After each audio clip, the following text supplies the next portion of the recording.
السلام علیکم ورحمۃ اللہ وبرکاتہ۔ ہمارے بہت سے والدین وہ ہوتے ہیں جو اولاد کے لیے بڑے پریشان رہتے ہیں، بڑے فکر مند رہتے ہیں، اور روز مرہ کوئی نہ کوئی معاملہ ہمارے سامنے بھی آتا رہتا ہے کہ والدین اس چیز کو لے کر پریشان ہیں کہ بچہ پڑھائی کے لیے نہیں جا رہا ہے، یہ بچہ پڑھائی میں دل نہیں لگا رہا ہے، بچے کے اندر یہ دلچسپی اور لگن نہیں ہے کہ وہ پڑھنے کے لیے جائے، تو اس کی وجہ کیا ہے؟ والدین اتنے زیادہ کنفیوز ہو جاتے ہیں، پریشان ہو جاتے ہیں کہ جی اس کے لیے کوئی یا تو کوئی تعویذ بنا دے یا کوئی ایسا دھاگا بنا دے جو اس کے گلے میں ڈال دیا جائے تاکہ اس کا دل پڑھائی میں لگ جائے، یا کوئی وظیفہ یا کوئی تسبیح آپ بتا دے۔ روز مرہ یہ معاملے سامنے آتے رہتے ہیں، تو میں نے سوچا کہ کیوں نہ اس کے اوپر ایک دو بات ہو جائے اور اس کے متعلق ایک دو باتیں آپ کے سامنے جو ہے بیان کر دی جائے۔ سب سے پہلی بات تو یہ کہ آپ کا جو بچہ ہے، آپ کا بچہ، اس کے جو دوست ہیں وہ کون لوگ ہیں؟ وہ جو اس کے دوست ہیں وہ کس کیٹیگری کے بچے ہیں؟ کیا وہ پڑھنے والے بچے ہیں یا آوارہ گھومنے پھرنے والے ہیں؟ آپ کو سب سے پہلے جو میں بتا رہا ہوں آپ کو اس پر غور کرنا ہے، اور انشاءاللہ جب آپ غور کریں گے تو اللہ تعالیٰ آپ کی پریشانی کو دور کر دیں گے۔ سب سے پہلے یہ دھیان کرنا ہے کہ آپ کا جو بچہ ہے وہ چھٹی کے بعد یا خالی وقت میں اس کے جو دوست ہیں وہ کس طرح کے ہیں۔ اگر لوفر ہیں، گھومنے پھرنے والے ہیں اور پڑھنے والے نہیں ہیں، نہ ان کے والدین کو فکر ہے نہ ان بچوں کو فکر ہے، بس وہ گھومنے میں پھرنے میں پورا دن اسی طرح گزار دیتے ہیں اور شام کو گھر پہنچ جاتے ہیں، والدین بھی ان آوارہ بچوں سے بے فکر ہیں، نہ والدین کو کوئی فکر ہے، تو اگر آپ کا بچہ ایسے بچوں کے ساتھ رہے گا، ایسے بچوں کو دیکھے گا، ایسے بچوں کے ساتھ کھیلے گا،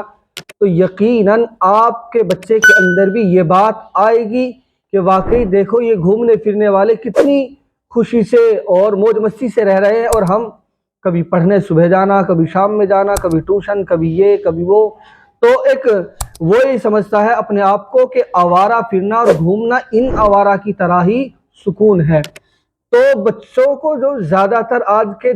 معاملے سامنے آتے ہیں وہ خراب کر رہے ہیں، وہ ان کی وہ ٹولی ہے، وہ گروپ ہے، وہ دوست ہیں جو خود بھی نہیں پڑھتے اور دوسروں کو بھی پڑھنے نہیں دیتے۔ میں نے دیکھا ہے، میرے سامنے یہ معاملہ آتا ہے کہ بچہ پورے دن فرار ہے، پورے دن گھر نہیں پہنچتا، پورے دن کھیل رہا ہے ایسے بچوں کے ساتھ جو پہلے سے ہی آوارہ ہے۔ تو آپ بخوبی جانتے ہیں کہ صحبت کا اثر کچھ نہ کچھ انسان لیتا ہے، اور جیسی صحبت میں بیٹھے گا پھر ویسے اثرات وہ لینے کی کوشش کرے گا اور اس کے اندر آئیں گے بھی۔ جیسے کسی شاعر نے کہا ہے کہ بد نہ بنے بد کہلائے، بد اچھا بدنام برا، تو جیسوں کی صحبت میں بیٹھتا ہے پھر ویسا ہی اثر وہ لیتا ہے۔ تو آپ کو اپنے بچوں کو ایسی ٹولی سے بچانا ہے، پھر انشاءاللہ آپ کی ٹینشن دور ہو جائے گی۔ اور دوسرے نمبر پر آپ یہ دیکھیں، کیا آپ کے بچے کے اندر موبائل کی اتنی محبت ہے، اتنی لگن ہے، اتنی تڑپ ہے کہ وہ پڑھائی کو بھی دور کر سکتا ہے، موبائل کے لیے سب کچھ چھوڑ سکتا ہے،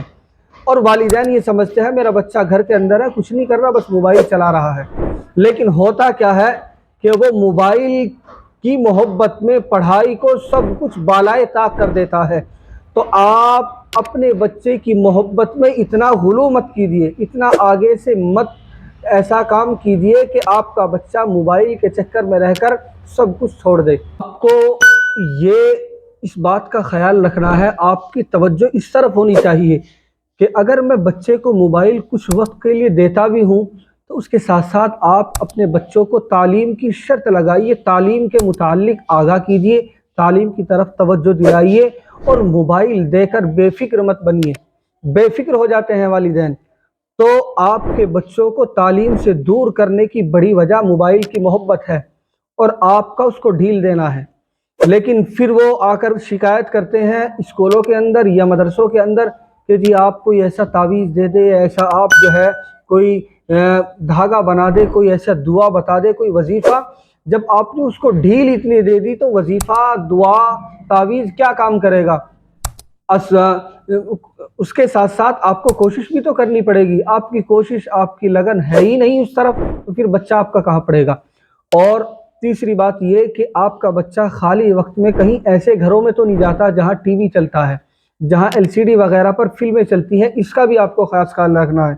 اور اب آپ وظیفے کی طرف آئیے، میں آپ کو وظیفہ بھی بتاتا ہوں۔ جو بچے واقعی کن ذہن ہیں اور ان کا پڑھائی میں دل نہیں لگتا، پڑھائی میں ان کا من نہیں لگتا تو اور پڑھنے کی طرف نہیں چلتے، جو والدین فکر مند ہیں، تو ان کے لیے میں پہلا وظیفہ بتاؤں گا۔ آپ میری اسکرین پر بھی دیکھ سکتے ہیں کہ سورہ علم نشرح جو 30ویں پارے کی ایک چھوٹی سی صورت ہے، آپ اسکرین پر بھی اس صورت کو دیکھ سکتے ہیں۔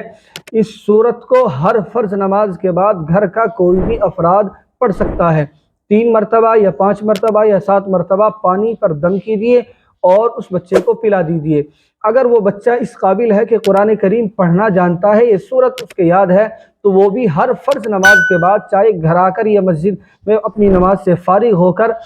گلاس میں پانی لے یا اسی بوتل وغیرہ میں پانی لے اور اس پر سورہ علم نشرح جو کے پارے میں 30ویں پارے میں یہ چھوٹی سی صورت ہے، اس کو پڑھیے اور دم کیجیے ہر فرض نماز کے بعد۔ انشاءاللہ اللہ کی ذات سے امید ہے، بھروسہ ہے، یقین کامل ہے کہ اللہ اس کی برکت سے بچے کے ذہن میں کشادگی فرمائیں گے اور اس کی کن ذہنیت کو اللہ جو ہے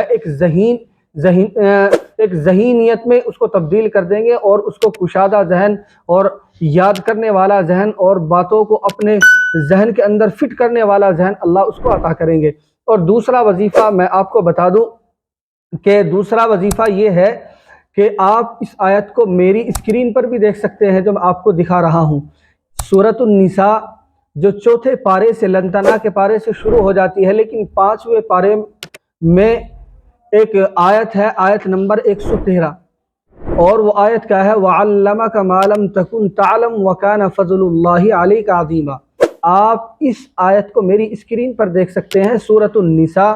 آیت نمبر 113، اور آیت کیا ہے؟ وَعَلَّمَكَ مَا لَمْ تَكُنْ تَعْلَمْ وَكَانَ فَضْلُ اللَّهِ عَلَيْكَ عَظِيمًا۔ یہ آیت ہے سورۃ النساء 5ویں پارے میں جا کر ملے گی آپ کو۔ یہ سورت تو شروع ہو جاتی ہے 4تھے پارے سے، لن تناہ کے پارے سے، لیکن یہ والمحصنات کے پارے میں 5ویں پارے میں آیت نمبر 113 تلاش کیجیے۔ اور اس کو پڑھنے کا طریقہ، اس کے عمل کا طریقہ کیا ہے وہ میں آپ کو بتا دوں۔ اس کا عمل کا طریقہ ہے کہ آپ اس کو 121 مرتبہ پڑھیے اور اول آخر میں درود شریف 3 مرتبہ پڑھ لیجئے، اور اس کے بعد 121 مرتبہ یعنی 121 مرتبہ اس آیت کو پڑھنا ہے۔ وَعَلَّمَكَ مَا لَمْ تَكُنْ تَعْلَمْ وَكَانَ فَضْلُ اللَّهِ عَلَيْكَ عَظِيمًا۔